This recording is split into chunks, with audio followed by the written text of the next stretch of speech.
Een soort auto's, benzinedampen en gezelligheid. Jong en oud zocht Joert de traditionele autocross bij Kolm op. Het is mooi waar. We hebben een heel prachtig publiek en een volledige inschrijving hebben.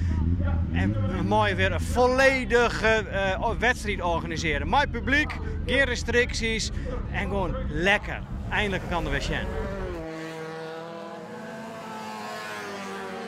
2 jaar lang wie het stil, om en vaak ook op de baan. Zowel de rieders als het publiek het mist. En dus komen mensen van Oerolwij naar Kolm. We komen uit Rijp, Wochnum. Een stukje rijden. Ja, maar dat heb je ervoor over. Je moet er gewoon bij zijn. Ik vind het stuk mooi weer, wat wil je dan nog meer? Ja, de sfeer, emotioneel. Nou, mijn man die cross normaal gesproken zelf, die had nou van juist de auto stikken. Dus ja, ik vind het gewoon geweldig om hem altijd te ontmoedigen. Ja, en het is altijd gezellig emotioneel. Die gezelligheid is belangrijk, maar eerst moet er rieten worden. Siebe van der Wal van Damwart docht mij in de rodeo-klasse. En dan moest Woltz in een tikje kennen. Ja, kijk, het is wel lekker. Die is mooi naar voren staan, toen rek ik een auto en toen brutst ze wat aan en toen gaat er net zijn hut mee. Dus ja, dan ben we het veel op meisje en dan gaan we weer even proberen.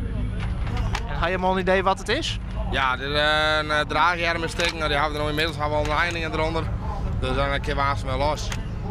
Het doel, de finales helje. En strijden om elke centimeter op de baan. Maar na de tijd, dan is de autocross een grote familie. Zodra ze hier op het rennerskwartier staan, dan zeggen ze alle van wat een mooie strijd hier naar wij. Ja, dat hier misschien achteraan net zo mutten, dus dan drinken ze even een biertje nog even erop. Dus kunnen ze elkaar weer de hoorn en dit is weer goed. En rieden ze skeer bij elkaar, nou dan helpen ze elkaar ook weer, zodat ze dadelijk op de baan weer elkaar strijden kunnen.